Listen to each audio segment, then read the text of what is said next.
Bismillahirrahmanirrahim. Assalamualaikum warahmatullahi wabarakatuh. Alhamdulillahi rabbil alamin. Assalatu wassalamu ala asrafil anbiya'i wal mursalin Sayyidina wa maulana Muhammadin wa ala alihi wa sahbihi ajma'in. Syukur alhamdulillah, puji syukur kepada Allah subhanahu wa ta'ala yang mana masih memberikan kita segala nikmat barokah, nikmat kesehatan dan seluruh nikmat yang luar biasa. Tak lupa salawat beringkan salam kita hadiahkan kepada junjungan baginda Nabiuna Rasulullah sallallahu alaihi wasallam. Allahumma salli wa sallim wa barik alaih. Yang mana insyaallah dengan kita perbanyak bersolawat, dengan kita perbanyak berzikir, dengan kita perbanyak membaca hadis-hadis, menjalankan apa yang diperintahkan oleh baginda Nabiuna Rasulullah, menjauhi apa yang tak pernah dikerjakan oleh Rasulullah, insyaallah sahabat, kelak kita semua mendapatkan syafaat. Apalagi kita umat Nabi Muhammad yang mana Rasulullah pernah menjanjikan, bahkan Rasulullah itu mempersiapkan syafaat bagi siapapun umatnya yang selalu bersalawat kepadanya, nanti akan ditolong sama Rasulullah menggunakan syafaat. Jadi kita tuh selaku umat Rasulullah adalah umat yang paling beruntung, karena cuman baginda Rasulullah lah yang Allah kasih izin untuk memberikan pertolongan kepada umatnya. Nah, jadi di Nabi Rasul sebelumnya tidak ada Allah memberikan wewenang untuk memberikan pertolongan di akhir nanti. Hanya Rasulullah lah yang Allah berikan, Allah beri wewenang untuk memberikan syafaat untuk umatnya. Jadi caranya dengan kita cinta kepada Rasulullah, dengan kita cinta kepada apa yang Rasulullah cinta, terutama anak yatim, lalu dengan kita mencintai para habaib, dan kita mengikuti anjuran-anjuran apa yang dikerjakan Rasulullah, dengan kita sering berkumpul dengan ahli-ahli salawat, dengan pecinta salawat, berkumpul dengan ulama, berkumpul dengan habaib, menjunjung ulama, menjunjung habaib, menjunjung ahli agama, ya, maka insya Allah kita akan mendapatkan syafaat dari Rasulullah. Lalu di akhir nanti kita akan kumpulkan dengan golongan semasa kita di dunia ini kita sering berkumpul, sahabat. Kalau misalkan kita sering berkumpul dengan orang-orang soleh, dengan orang-orang solehah, dengan orang-orang ahli sunnah, dengan orang-orang ahli salawat, cinta salawat, para pecinta salawat, para majelis salawat, kita akan dikumpulkan nanti di akhirat nanti bersama orang tersebut. Namun kalau misalkan kita sering berkumpul di dunia ini dengan orang-orang yang penuh maksiat, dengan orang-orang yang melakukan hal-hal yang tidak diridhoi oleh Allah, orang-orang yang melakukan hal-hal yang di luar dari ajaran Allah Ta'ala, di luar dari ajaran Kanjeng Nabi, kita akan dikumpulkan dengan mereka, dengan para ahli-ahli maksiat, sahabat. Jadi tergantung kita nih, di akhirat nanti kita mau dikumpulkan dengan yang mana. Kalau misalkan kita mau dikumpulkan dengan ahli salawat, ya kita harus kumpul dengan ahli salawat semasa di dunia, sahabat. Tapi kalau misalkan kita mau dikumpulkan nanti di akhirat dengan golongan orang-orang kafir, golongan orang-orang yang selalu berbuat maksiat, ya monggo silakan, teruskan aja. Kita di dunia ini kita gabung dengan orang yang seperti itu, sahabat. Tapi naudzubillah min dzalik, mudah-mudahan kita semua dijauhkan dengan orang-orang yang seperti itu. Ya setidaknya kalau misalkan kita gabung dengan golongan-golongan seperti itu, kita harus kuatkan iman. Jadi target kita berdakwah, karena dakwah itu, sahabat, tidak mesti kok di masjid. Dakwah itu bebas di mana aja. Yang penting dakwah itu ada yang kita sampaikan, atau apa yang kita sampaikan itu mengajarkan sesuai dengan anjuran Al-Quran dan hadis, mengingatkan untuk jalan yang kebaikan, mengabaikan atau menghalangi orang-orang yang ingin berbuat maksiat. Semoga kita tergolong dengan orang-orang seperti itu. Baik sahabat-sahabat, sebelumnya kita sholawatan dulu biar berkah jadi ini ya, sahabat. Jadi kalau misalkan kita kameramen, kalau kita sholawat ke bawah kamera, saya nggak nampak nanti, kamu duduk aja. Oke lah. Kalau misalkan kita sholawatan kan berkah gitu ya. Jadi kameramen, dicek dulu gitu. Jadi kita sholawatan dulu, sahabat-sahabat, nanti sama sekalian ditutup sama istighfar ya. Auzubillahi minasyaitonirrajim. Bismillahirrahmanirrahim. Kameramen tuh nggak terang kali kan? Nggak ada, Mas. Kalau misalnya nanti gambarnya tuh terang banget gitu nanti. Jangan sampai bercahaya kali gitu ya. Udah. A'udzubillahi minasyaitonirrajim. Bismillahirrahmanirrahim. يا تواب توب علينا يا تواب توب علينا وارحمنا وانظر إلينا وارحمنا وانظر إلينا خذ يمينا خذ يمينا عن سبيل ناكبينا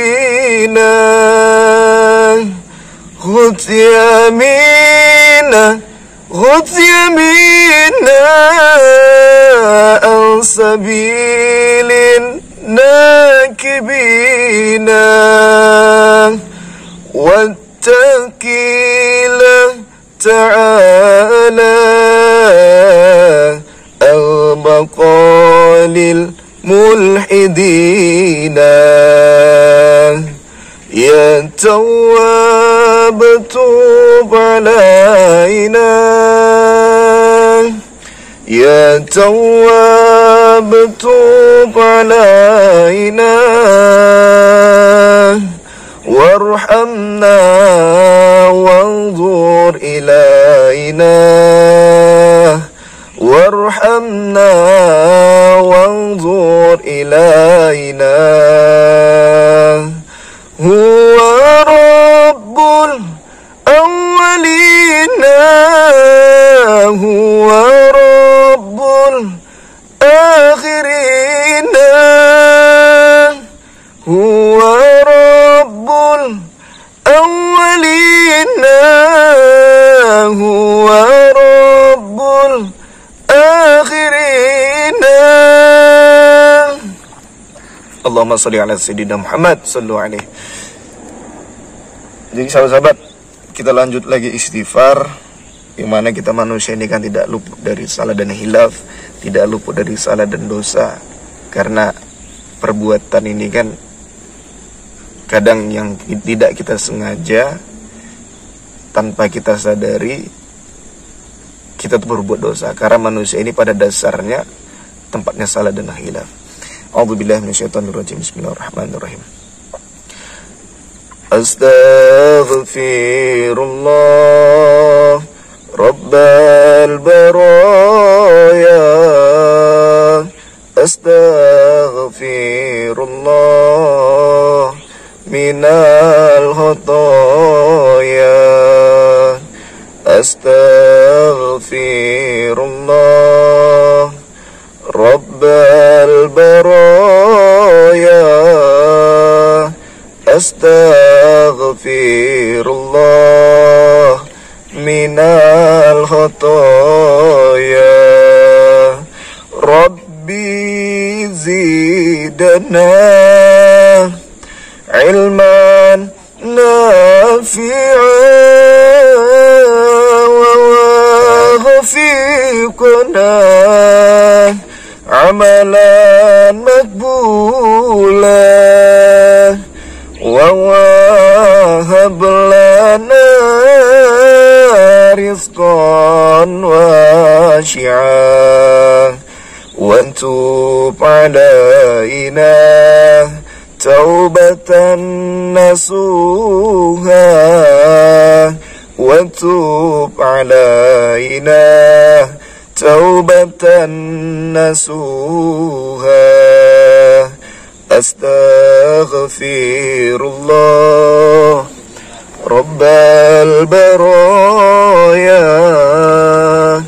Astaghfirullah minal khataya Astaghfirullah Rabbal baraya Astaghfirullah minal khataya Rabbi zidna ilman nafi'an wa waghfiq amalan makbulah wa wahab lana rizqan wasi'ah wa tub alaina taubatan nasuha wa tub alaina taubatan nasuha. Bismillahirrahmanirrahim. Ya Allah, mudahkanlah ya Allah apa yang menjadi niatan hamba kali ini ya Allah. Mudahkanlah jalan hamba ya Allah. Jauhkanlah hamba dari orang-orang yang zalim, jauhkanlah hamba dari orang-orang yang dengki kepada hamba. Mudahkanlah hamba, jauhkanlah hamba dari godaan syaitan terkutuk. Luruskan ya Allah, luruskan niat hamba untuk berdakwah di jalan, untuk meneruskan ya Allah, meneruskan perjuangan baginda Nabi Rasulullah untuk menebarkan, mensyiarkan agama Allah demi tegaknya kalimat tauhid la ilaha illallah. Bismillahirrahmanirrahim. La yadurru ma'asmihi syai'un fil ardi wala fis sama'i wa huwa samiul alim. Bismillah.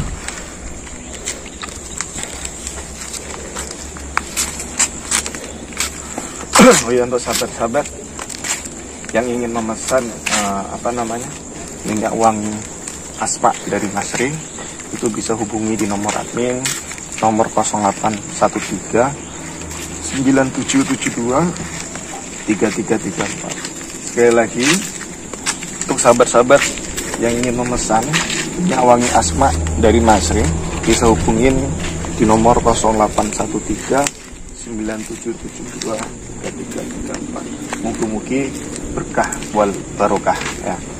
Jadi berkah dan barokah ya, insyaallah. Ini bukan wanita itu. Yang sebelah pun.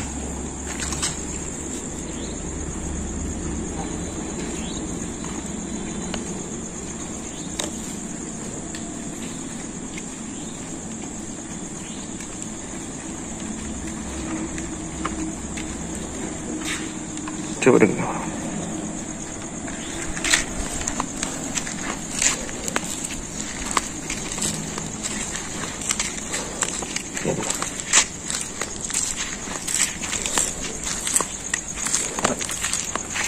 Ini santrinya ini siapa? Si Ustaz Kamal. Coba.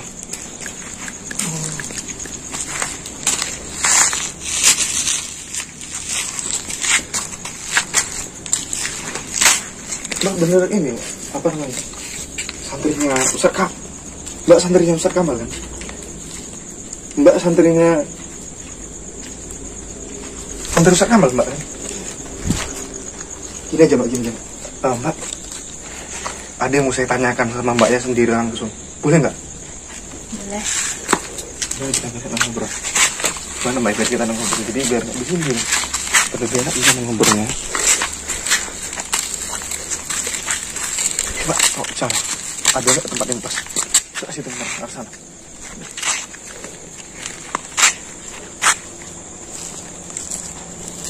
Nah, ini pas ya. Kalau di samping situ Mbak, Mbak sini Mbak, ada apa kan Mbak?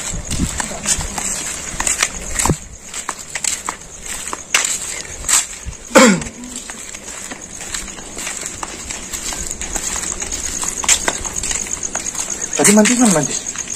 Kamera mana? Bismillah.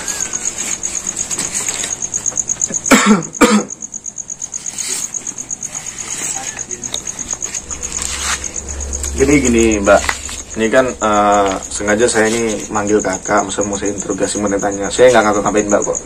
Jadi Mbak ini kan salah satu wanita yang katanya ini deket juga sama Ustadz Kamal tadi. Apalagi kan Mbak sudah tahu informasinya kan kalau Ustadz Kamal tuh mantan santrinya yang sudah meninggal baru-baru aja 3 hari yang lalu kalau nggak salah itu Mbak ya. Diambil lagi jasadnya tuh diangkat lagi, dibongkar lagi gitu. Tapi sebelum saya nanya ke pembahasan inti, saya mau nanya ke Mbaknya sama jenengannya, itu karakter Ustadz Kamal itu kalau misalkan lagi bersama santrinya tuh gimana? Mau tipe keluarannya tuh seperti apa gitu Mbak? Kok kayaknya tuh dari kejadian itu kayak itu nafsu, padahal tuh udah jadi jenazah gitu. Ya dia kalau ke santri lain sih biasa aja, kecuali sama santri yang kayak dia suka gitu. Tunggu, yang dia suka. Berarti gini, beliau itu sebenarnya sama aja kayak ustadz-ustadz yang lain. Ya. Kalau ngajar biasa ngajar. Tapi berarti dia tuh lebih gini ya. Misalkan dia tuh ada suka sama santrinya yang cewek nih, misal gitu kan. Berarti ada hal yang menonjol tersendiri gitu. Contohnya dalam hal seperti apa itu Mbak? Ya seperti saya kan, dia kayak ngasih perhatian lebih gitu.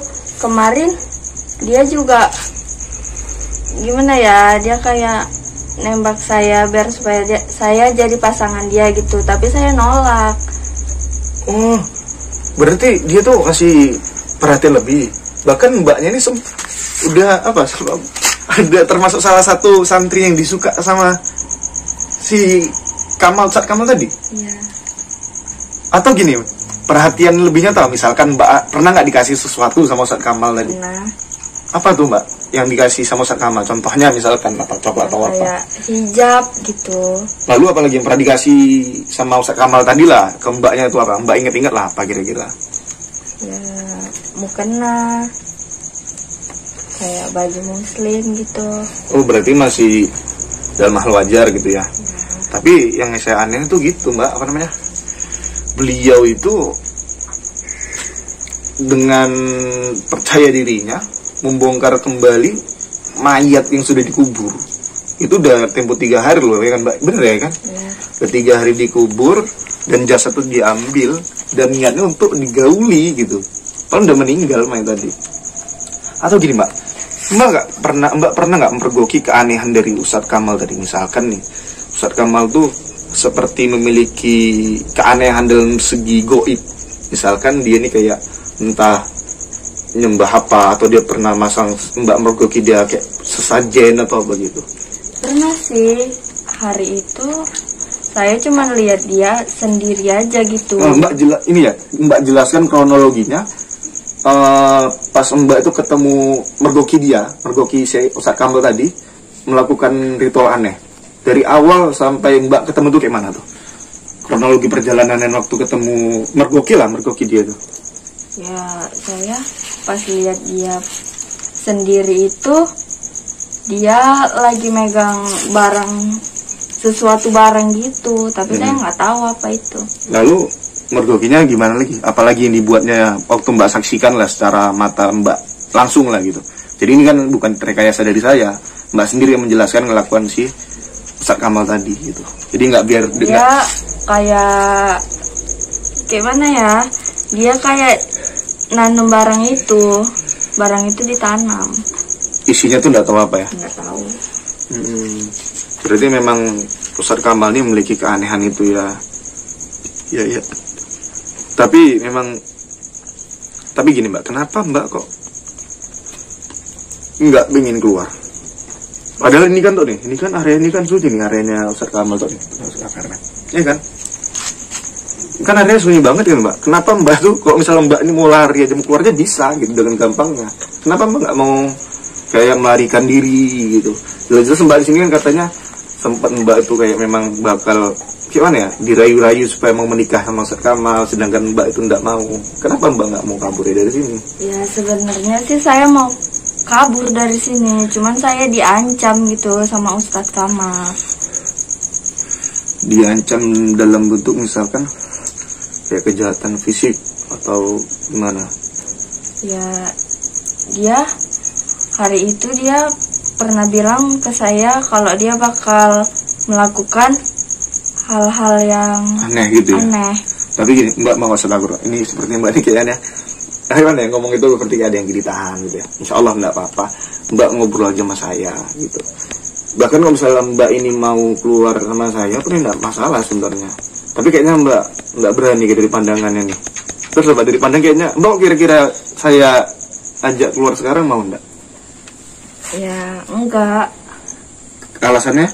Saya takut. Itu juga ya. Tapi ya sudahlah, intinya ya pesan saya gini mbak, ya walaupun dia ini gurunya mbak, beliau ini ustadz gitu kan. Karena sekarang ini banyak sekali oknum-oknum dengan gampangnya menyebutkan dirinya itu ustadz, dirinya itu kiai, dirinya itu syekh, padahal perilakunya itu di luar dari titel namanya. Jadi sekarang ini beda sama seperti zaman dulu. Sekarang orang dengan mudahnya menyebutkan dia itu ustadz, apalagi Ustadz Kamal itu kan. Kalau menurut Mbak lah, perilaku Ustadz Kamal tuh sesat enggak? Yang mayat sudah meninggal tuh dibongkar lagi. Itu perilaku yang baik enggak menurut Mbak? Ya sesat. Ya nggak baik juga sih. Itu santrinya itu ada baik juga Mbak? Santrinya Ustadz Kamal tuh banyak? Banyak, cuman dia ya banyak cewek gitu ya? Banyak cewek, tapi dia ya milih-milih gitu. Oh berarti santrinya tuh lebih banyak yang wanita daripada yang pria? Ya. Ya. Berarti di sini lebih banyak yang santri putri ya, bahkan mayoritas itu wanita semuanya. Soalnya saya agak aneh sama Ustadz Kamal ini, Mas. Gara-gara dengar kejadian itu tadi gitu, yang dibilang katanya beliau itu membongkar mayat santrinya lagi. Naudzubillah itu kan, aduh, di luar nalar gitu, nggak bahaya dah? Kan bahaya gitu, hei kan?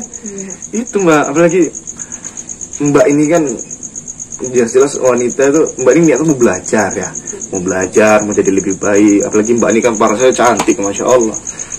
Ya gimana si Kamal itu nggak terpencot sama Mbak? Tapi Mbak mau nggak misalnya dinikahin, misalnya ditawarin nih, kamu saya kasih mobil misalkan Honda Jazz, atau saya kasih Pajero Sport gitu, kan iPhone 14 Pro. Enggak sih Mas. Itu mau diajak untuk menikah gitu sama Ustadz Kamal tuh, mau nggak kalau dikasih itu? Ya enggak sih Mas.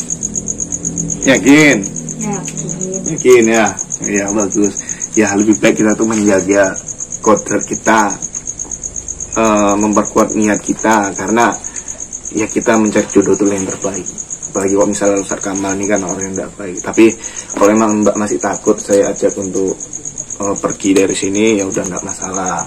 Yang penting pesan saya, apapun godaan yang Mbak hadapi di sini, ya kalau bisa jangan sampai Mbak itu tergoda atau terjerumus dari Ustadz Kamal tadi. Karena beliau ini orang yang tidak baik, ajaran beliau ini pokoknya nyeleweng lah gitu. Saya sudah pasti yakin dan yakin 100% beliau ini memiliki panutan, yaitu aliran ilmu hitam. Itu sudah pasti Mbak. Dari karakter dan begini Mbak bilang tadi itu memang benar-benar nyata lah. Nyata Mas. Itu nyata, Mbak itu melihat dengan mata Mbak sendiri, dia itu melakukan ritual aneh. Iya Mas. Nyata. Kejadian itu berapa hari yang lalu Mbak mergoki si Ustadz Kamal tadi? Baru-baru aja sih, 3 hari yang lalu. 3 hari yang lalu lebih kurang gitu ya, berarti masih baru. Berarti setelah tragedi itu ya, yang dibongkar mayatnya itu. Iya Mas. Iya.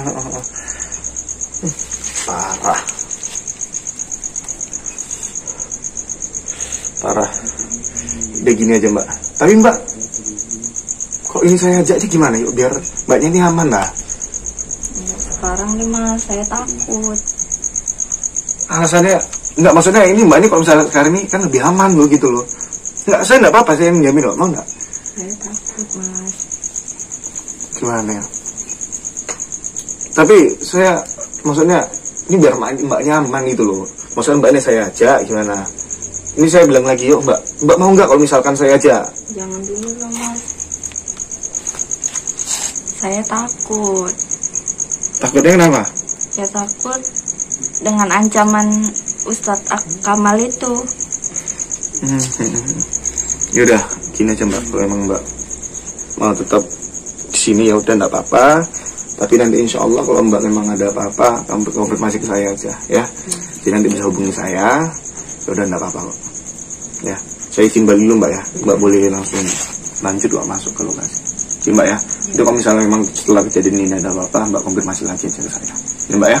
Assalamualaikum. Waalaikumsalam Mas.